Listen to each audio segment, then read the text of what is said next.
Welcome everyone to the first Entanglements series for 2021, and this is a series put together by three teams. That's Access, the Australian Centre for Culture, Environment, Society and Space, the Animal Studies Research Network, both of those are at UAW, and also the Wollongong Art Gallery. And it's a big thanks to Vivian and the team for hosting us in this space tonight. My name is Fiona Probyn-Rapsey. By the way, I'm also at UAW. Before we begin, I'd like to acknowledge the custodianship of the Aboriginal people of this place and space. Country for Aboriginal peoples is an interconnected set of ancient and sophisticated relationships, keeping alive the connections between all living things. We acknowledge the real and devastating impact of colonisation on Aboriginal countries and peoples, and further commit ourselves to truth-telling, healing and education. I'm delighted to welcome Professor Danielle Celermajer as our guest tonight. Dani is Professor at the University of Sydney, and she's the author of two previous books, The Prevention of Torture, and also The Sins of the Nation and The Ritual of Apologies. Tonight we'll be hearing about her most recent book, Summertime, Reflections on a Vanishing Future, published just recently this year. So Dani, I'd like to start our conversation by reflecting on the title and the loss that the title signals. Summertime, Reflections on a Vanishing Future. The book really asks us, the readers, to consider the difficult truth that climate catastrophe renders the future lost, as already lost.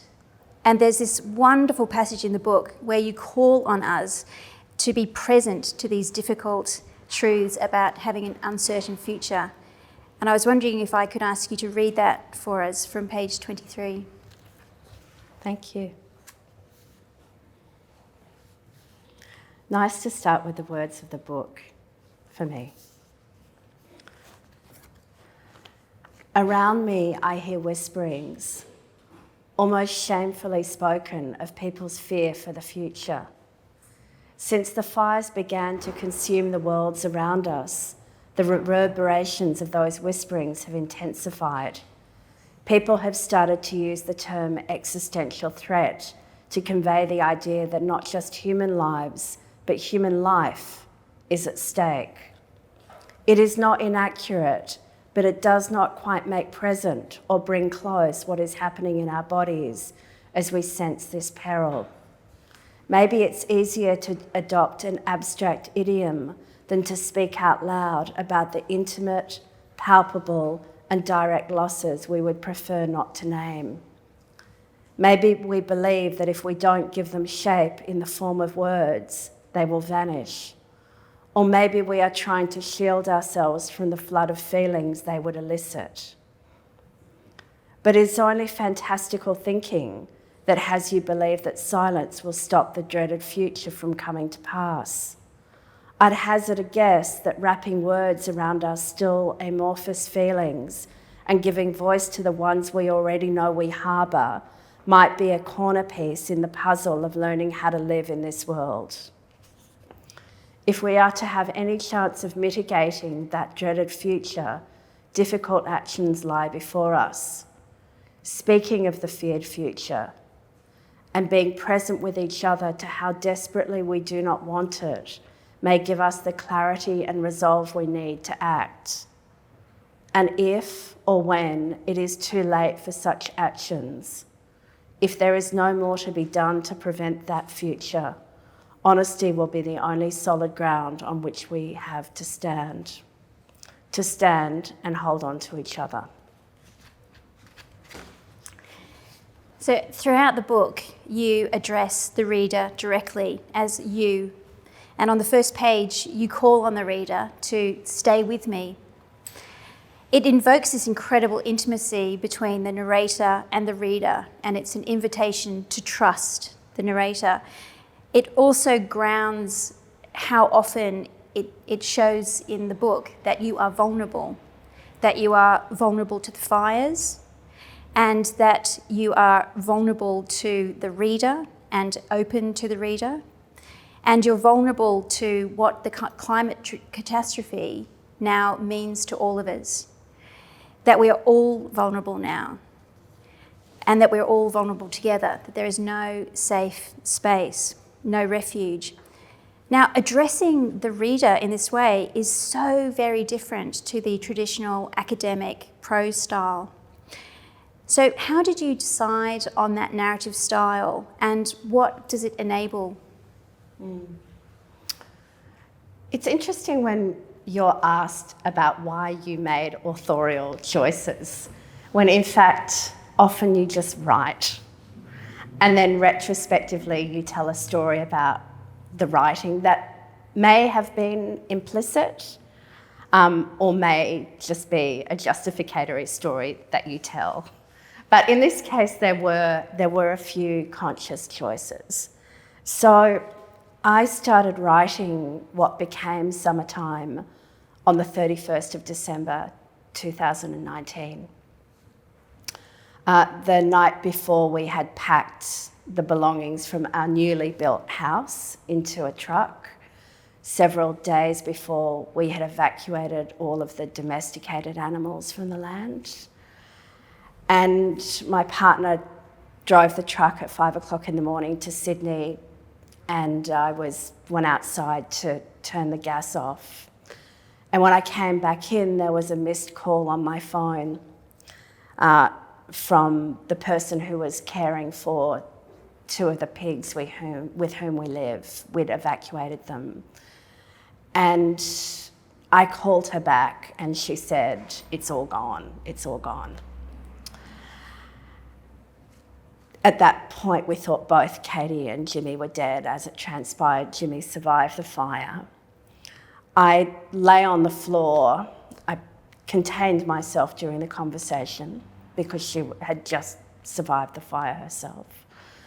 And then I lay on the floor and I screamed like a child. And then I went to feed the donkeys and the horses, and I drove back through town. And here on the South Coast, as those of us who live here know, lots of people were on holidays, and there were people eating gelatos and sitting having coffee. And I drove home, and there were people in the little water hole on the river near where we live. And I stopped and I said, "Do you know what's going on?" And an older gentleman said to me in quite a condescending way, "I know perfectly well what I'm doing."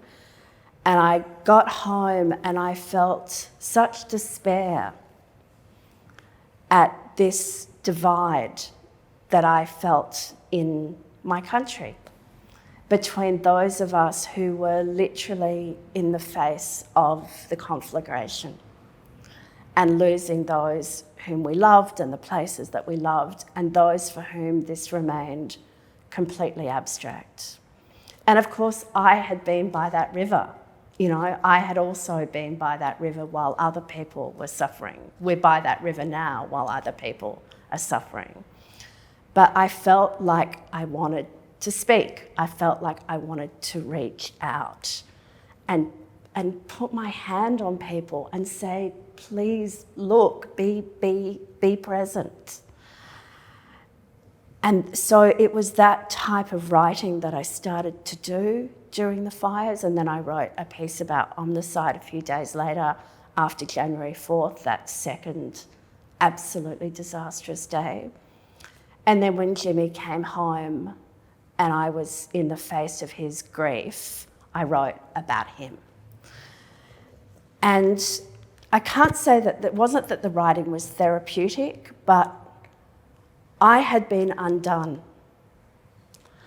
And I had crossed a threshold, which I think many of us crossed, where truly nothing else mattered. Nothing else mattered. I felt like I had nothing to lose, nothing to prove, that what I had was my voice. And that I found myself at this, those entanglement, the name of this series. We theorise entanglement And then we realised how we are entangled beings. And I found myself at this very extraordinary intersection of being someone who works on environmental justice and animal justice, a philosopher, and someone who was there in the midst of it. And it felt like that I had something that I needed to say from that place. And I didn't want to talk about it because it's not an about, we are in it. And the reader is in it as well. And so that form of direct dialogue seemed to me to be, I don't know what's going to work. None of us know what's going to work. But I certainly knew that abstract theorising and talking about the climate catastrophe as an object of analysis was contributing to the same pathological understandings that brought us to this point. And I could not with integrity do that anymore. I can't with integrity do that anymore. I don't want to do that writing anymore. So let me take you back to that New Year's Eve where you're in Sydney and you're watching what you go on to describe as Second Australia, going through its ritual of the New Year's Eve fireworks, which for many of us in the fire zone, that was deeply insensitive. I don't think the word insensitive quite covers how horrific that was. So Sydney is going through its fireworks and the tourists keep coming. And I think there's a remarkable passage on page 78, which if you could read, that would be...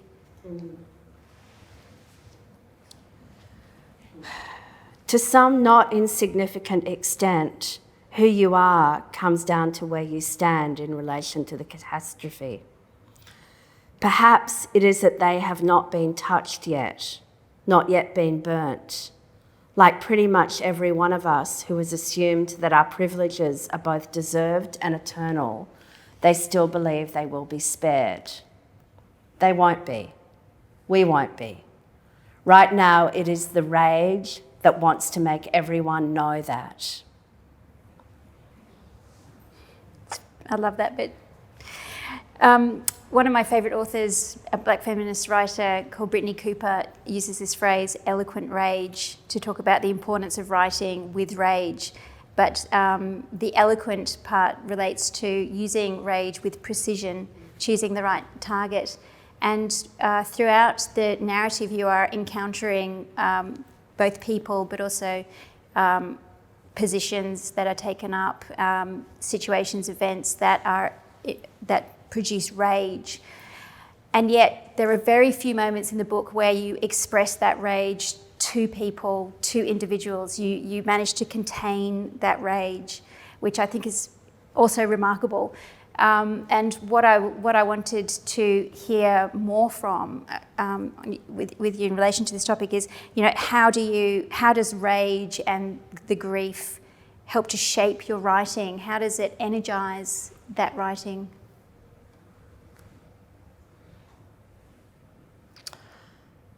There's something very different about writing in the presence of those type of very extreme emotions. That although, the kind of modernist discourse frames emotions as a distraction from clarity, but they can be very clarifying.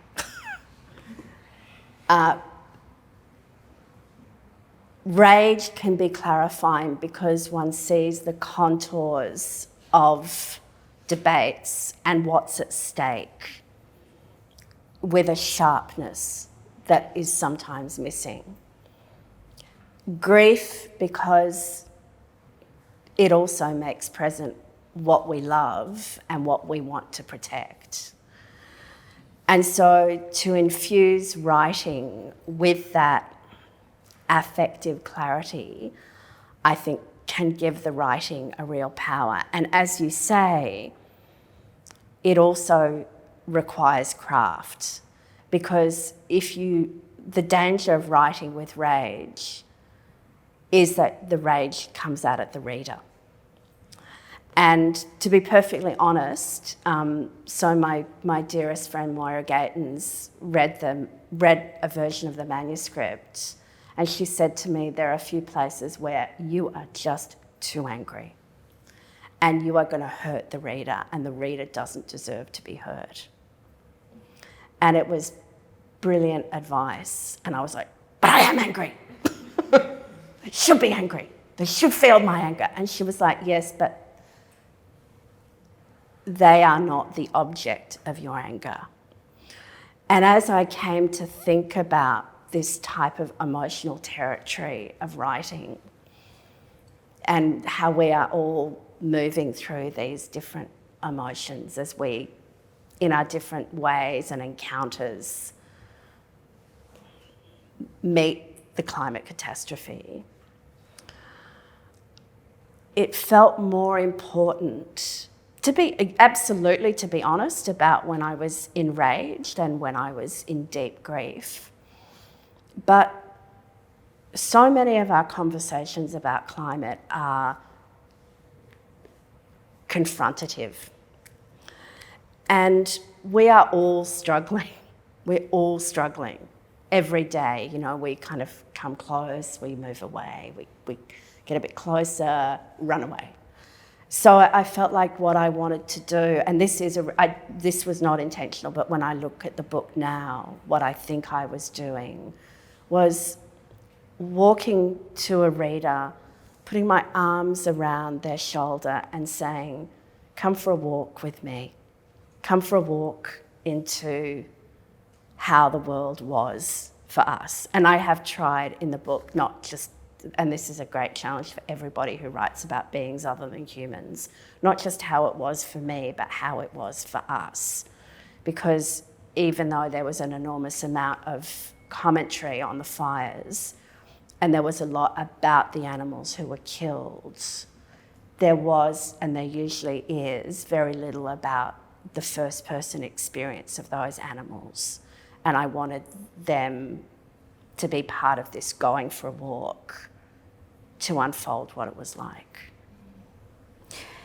One of the really special things about this book is the way in which you present the lives of the animals really at the centre of the narrative in lots of ways. The animals that you live with, Jimmy and Katie, the pigs, the sheep, the horses, and of course the donkeys, who you describe as ingenious rat bags. And there are a number of great little stories about them. The donkeys in particular you represent in a way that really communicates very effectively their complex relationships, both with each other and with other species around them.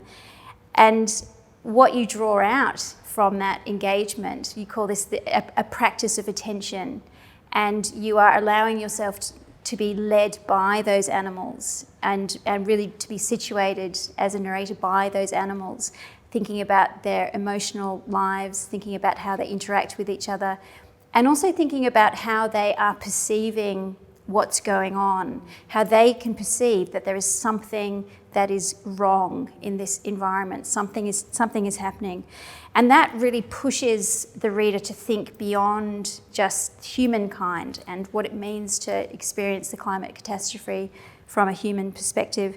So I was wondering if you could read us a passage from page 50, which really draws out some of this idea of the practice of attention.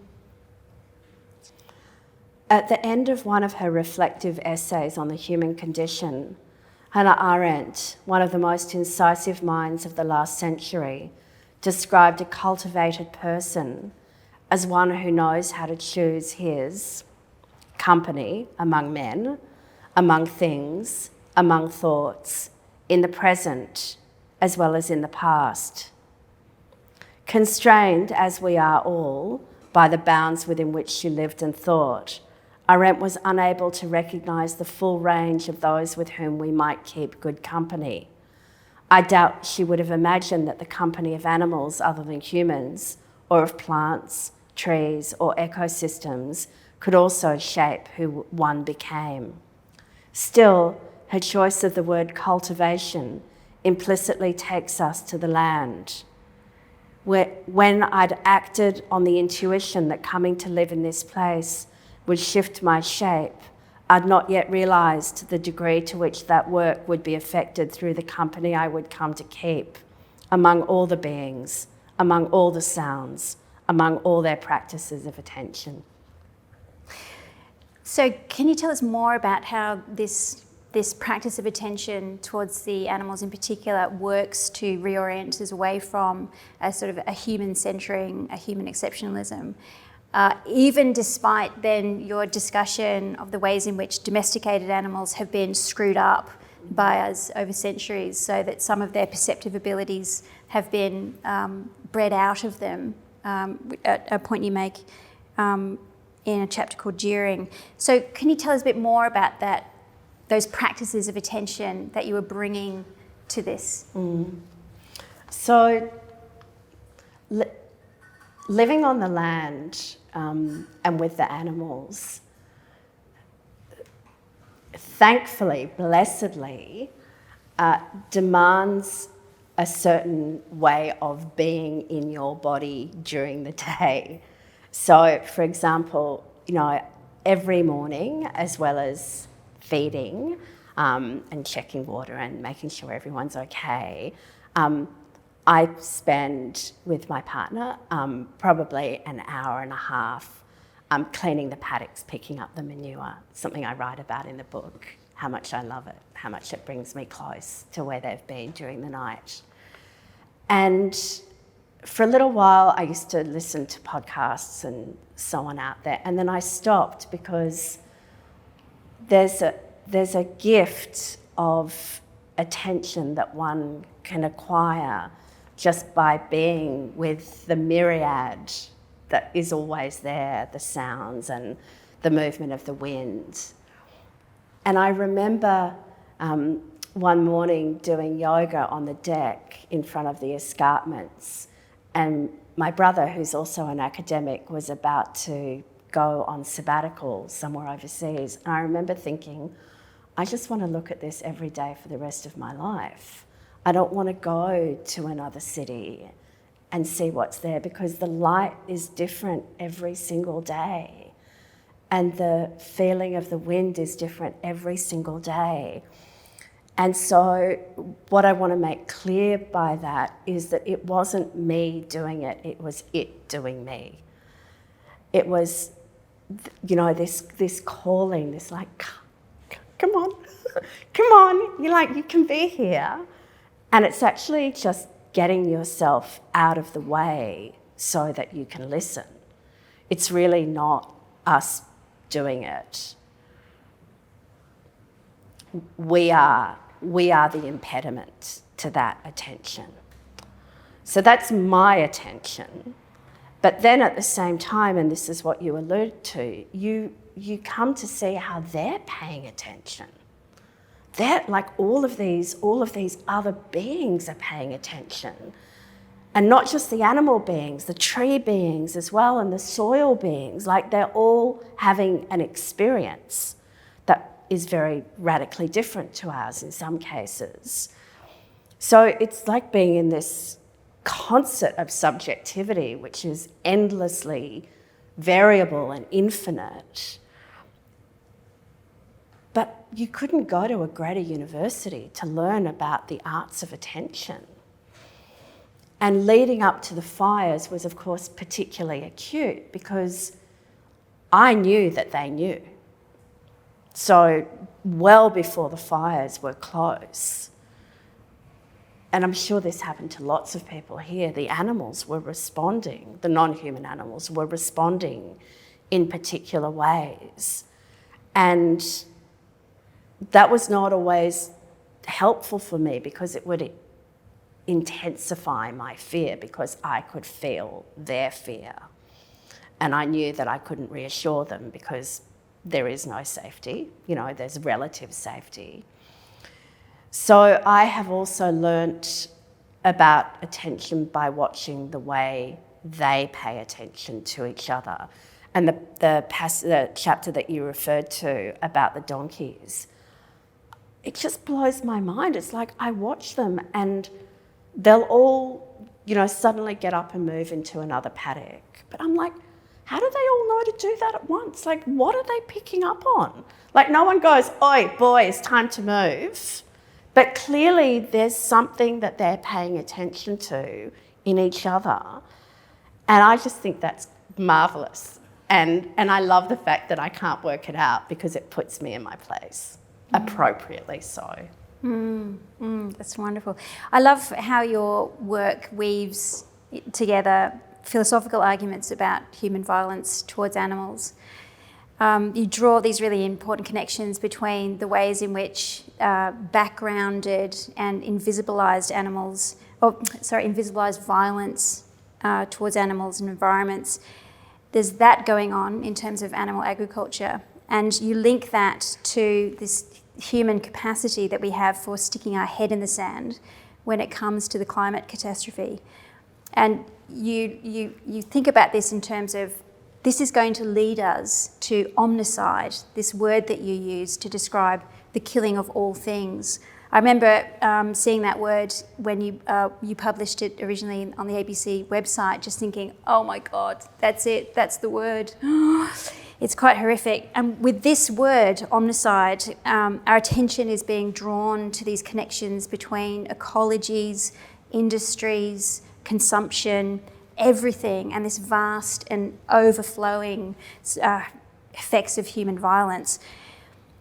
Now, thinking about your earlier work on torture, on genocide and human rights, are there any lessons that we can take from that work that you've done on genocide, and think about what might be possible in terms of keeping omnicide at bay or understanding omnicide better so that we can prevent it?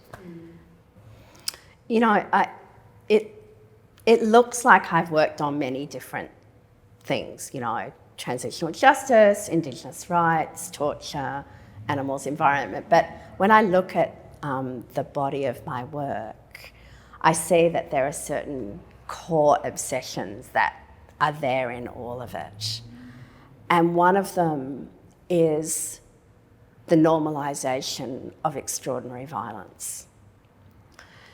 And that the worst violence we commit is the violence that is in the air that we breathe, the wallpaper, the assumptions that are built into language. Like hearing during the fires how many livestock were killed, as if they're something that you pull off the supermarket shelf, which of course you do pull them off the supermarket shelf, abstracted from their living bodies. And so, particularly in the age of hypervisuality that we live in, there is so much emphasis on spectacular violence. Like in the area of torture, it's the Abu Ghraib, as horrific as that is, that people talk about, that draws our attention. But in fact, 95% of torture in the world takes place in detention centres, in police lockups, in prisons, just as a matter of course, just what people are doing in their daily jobs. But we don't pay attention to that. We pay attention to what draws the big lights, what has the type of pornography of violence. And so illuminating those places in our own lives where we don't notice because they're completely normalised, they're institutionalised, they're the fabric through which we move. Particularly when we start to recognise the degree to which every aspect of our current lives is infused with a fossil fuel economy. What we eat, how we cool or warm ourselves, what we wear, how we move ourselves around, every time you do an internet search. Illuminating that, which can be a bit overwhelming, right? When you start to realise that it's not just over there, it's not this terrible, these terrible people that we have to stop doing terrible things, but how woven it is into our lives. That feels tremendously important to me. And I think that storytelling has a really important role to have in that, to play in that, because storytelling can bring us close to the everydayness in a way that I think is potentially uniquely very affecting for people. You can walk around in those everyday worlds, but you can just, when you tell a story about them, you can just tilt them a little bit, so you start to see how they look a bit different. And it's not until right at the end of the book that you tackle head on what might have been a question for some readers from the outset. And on page 160 you say, some people might recoil at this concern for ducks when human life was at stake. And you point out that concern for animals reflects privilege, but it is also very simply a matter of justice. And in your work, taking animals seriously as subjects for whom we are responsible, but also as subjects that we love, it also means accessing that world that is beyond the human necessarily, and beyond human-centeredness. And you relate this shift away from human-centeredness as being a really key aspect of what's going to prompt people to change, to action. Can you say a little bit more about how you see those things working together? That seems to me to be very much at the heart of this series of Entanglement, that a great part of the story that we in the modern West have told ourselves is, I think of it as being these kind of terrible twins of extractivism and exceptionalism. That we are different from, better than, of different stuff. We are God breathed into us, and we have a soul, or we have reason, or whatever, we have language, whatever version of that. And this gives us a right to extract all other beings as resource for our pleasure, our aggrandisement, our progress, our health, our comfort. And that's very obviously a driver of fossil fuel production, overconsumption, using the earth and just deforestation, you name it, building more and more houses and stripping the land. And so, I really am a pluralist when it comes to strategies on climate. I think there are many different conversations that have to be had. But I think unless we have the conversation about what it is that we think it is to be a human being, then we're only going to delay the inevitable. If we, green capitalism may buy us a few weeks, a few months, a few years, but it's not going to get at what drives the destruction of the conditions of possibility of life, of our own and of everybody else's. So that's the kind of negative story. And at the same time, and I'll just tell a little anecdote. So when we were building our house, the foreman called me one day and he said, I'm coming up from town and I want to bring the guys some egg and bacon rolls, because it'd be a real treat for them. Is that okay with you? Because he knows my politics. And you said, ask Jimmy. Well, what I remember thinking was, if they had any idea of the joy that they would experience in being in relationship with a pig, put that next to the pleasure of eating bacon. I wasn't being preachy, I really don't. What they are missing out on is infinite that it's not just, oh, you mustn't do that because you're destroying the earth and the conditions of possibility of life, but we're living these shrunken lives. Because not only do we say, you know, if we're doing well as human beings, oh, I'm going to be friends with people of, you know, different gender, race, colour, sexuality, but still I'm only going to be friends with humans. And these relationships, friendships, I mean, I love hanging out with the animals. Everybody who hangs out with animals knows how awesome it is to hang out with animals, or with trees, or with rivers. So it's not just about we shouldn't be like that because that's unethical or destructive. It's also about like, wow, there is this possibility of being otherwise, which I think is actually a much better life for us as well. Yeah. That's great.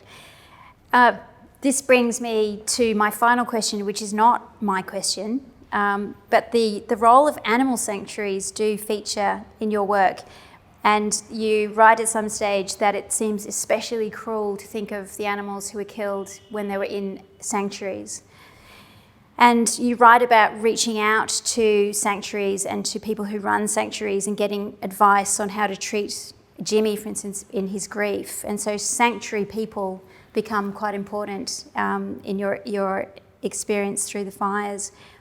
And one of the leading lights in the sanctuary movement in the US, whose name is Patrice Jones, has brought a question for this evening's discussion. Patrice is in Vermont. She runs a sanctuary called Vine, and she has, of course, read Danny's book, and this is her question.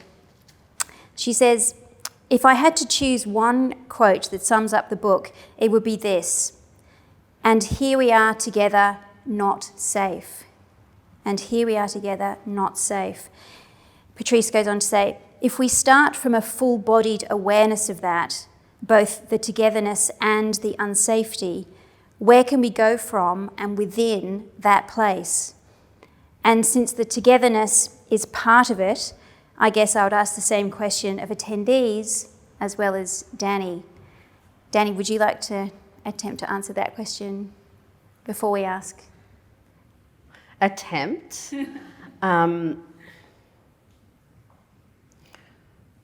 We spend a lot of energy holding on to safety in various ways. Health, you know, risk minimisation. And it's pretty terrifying to realise that you're not safe. But there is a truing about it as well, because we're not safe. We're not safe. And so when you are always chasing after something that's unattainable, there's a type of anxiety that goes with it, a distractedness that goes with it. And so again, oxymoronically, recognising the truth of unsafety, for me, allows me, and I'm not saying I can do it all the time, I can't, but when I can, it allows me a presence that I don't otherwise have.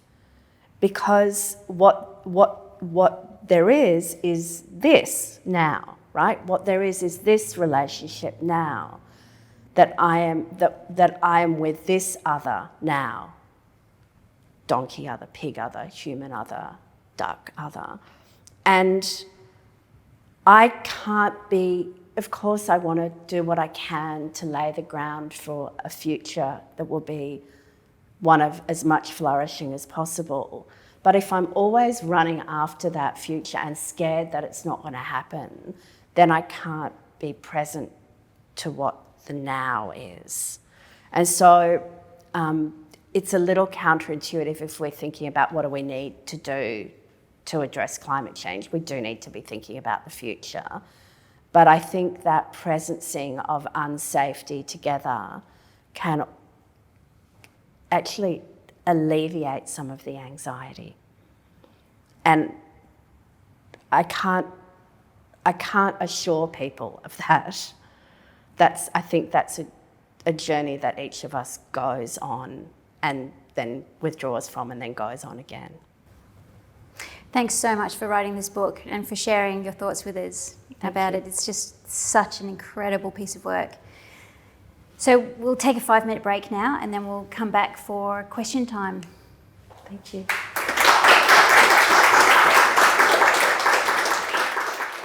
So, who has a question? Who would like to start?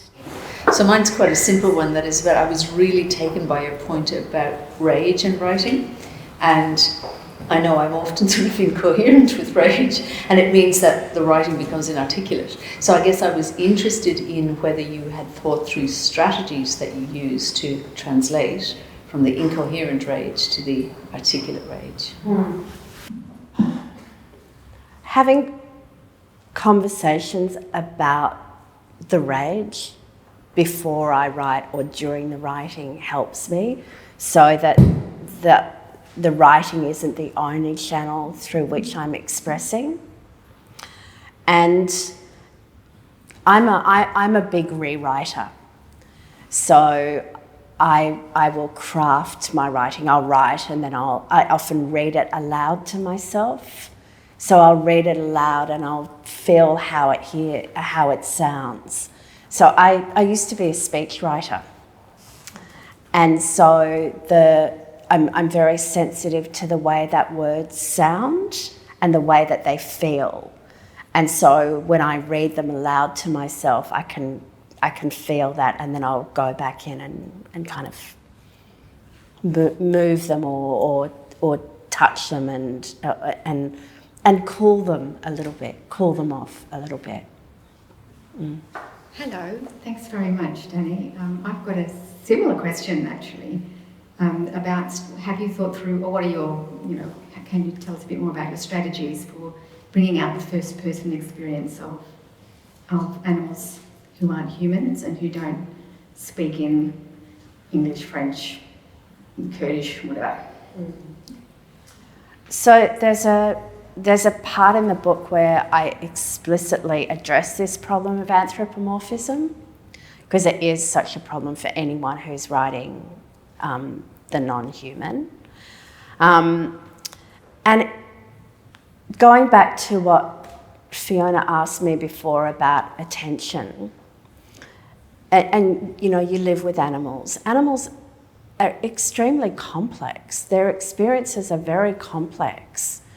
And so attending to them and writing what you see, I think, even though some readers will say that's anthropomorphizing, it's usually because they don't know how complex animals are. So after I wrote the piece about Jimmy's grief, and that was published a day later, that piece provoked a response in readers that nothing I have ever written did before. And I thought about it, and I thought, what did I do? What was it about that writing that laid people bare the way that it did? And it was what I said before, I just wrote what I saw. Please, I'm not saying I'm like a great painter, but when you look at Impressionists and they paint rivers and you go, they saw that the river's not blue because they looked. And what they are able to create by looking has an effect on the viewer that someone who goes, oh, rivers are blue, and paints them that way can't possibly have. So I think by paying attention and writing what you see, that was how I tried to do it. Or what I heard, what I smelt, what I felt. Thank you so much, Danny. Just really lovely to hear you speak and to read. We were having a little bit of a conversation about the nature of feeling unsafe and the idea of allowing unsafety to be part of your experience. And I wondered how the conversations with Fiona started with the idea of being vulnerable, and that's part of that experience, but how do you write in a way which is unsafe, but also has that feeling of generosity and come walk with me? How do you let people feel open to being unsafe with also trusting you as a writer in a writer-reader relationship? That is a very great and complex question, and it's such a good question, because I think you're pointing to a tension that you have to hold in the writing.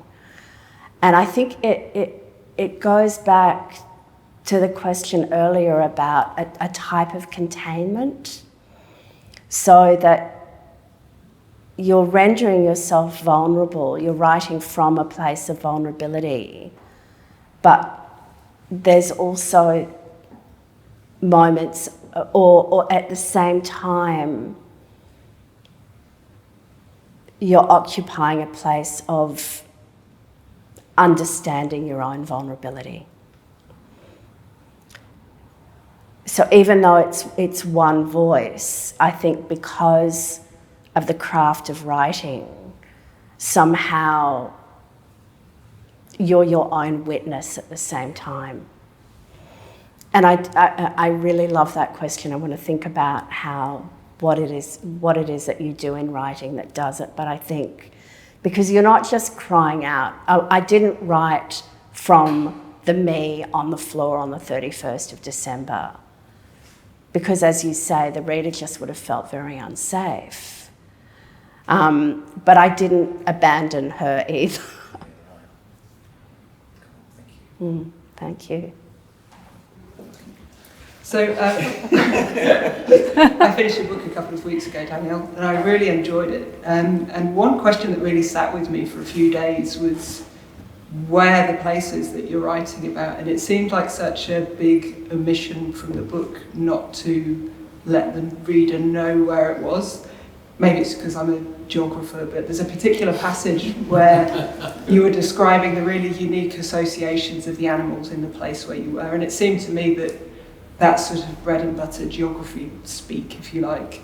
So I was wondering, I suppose there's two parts to this question. Are you going to indulge us in telling us where you were? But also, what was in your decision-making around choosing to exclude the location? It was very conscious to exclude it, as so you've read the book, but for those of you who haven't, I described the land in very, very great detail. And so I wanted it to be profoundly place-based, the texture of place, but I also wanted it to have a certain universality. And I thought that if I named the place, I would lose that. So I wanted it to be a place, and a real place, but a place that still had that possibility of imagining a kind of abstractness. And even though it's narrative non-fiction, it's not fiction, I think one of the powers of fiction is that it allows a certain imagining for the reader. It doesn't fill everything in, and I wanted to retain that. You probably also noticed people don't have names, only animals have names. So, I wanted to leave a type of possibility for dreaming into the reader. Please join me in thanking Dani for opening our series. Thank you. And also thanks to the Wollongong Art Gallery for hosting us. Thanks, Vivian.